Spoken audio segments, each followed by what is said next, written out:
So yun guys, nagbabalik na naman yung Boracay update vlog natin dito sa bayan ng Malay. So guys, sorry hindi ako nag-live ngayon. So ibahin ko yung content ko guys. So mag-upload na lang ako ng video ko sa Facebook ko sa tsaka Facebook page ko saka sa YouTube channel. So guys, andito ngayon tayo guys sa Caticlan Port. So tignan niyo guys yung nangyayari dito guys. Daming turista pumapasok. So tignan natin guys sa loob.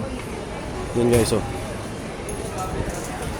Yung papasok ng mga tourists guys sa loob ng Boracay. So marami pa rin guys yung arrival sa check out sa palabas sa papasok sa isla ng Boracay. So guys, tingnan natin guys muna.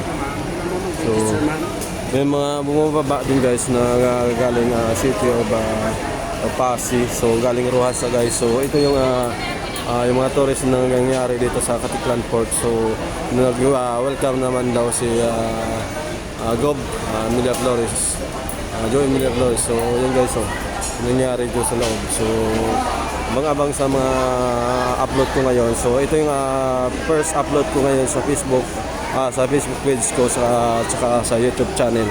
So guys, nakamali ako yung daan. So tourist lane dito guys, doon sa kanila ng tourist lane. Sa Kaklano naman doon guys sa kabila. So doon tayo dadaan sa kabila guys. So babalik tayo guys.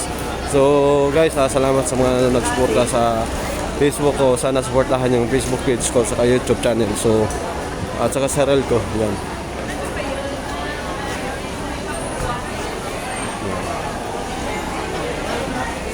So papasok na tayo guys. So saan tayo kukuha? Ito yung malalaman nyo kung papasok kayo ng Caticlan. So may tourist lane tayo doon.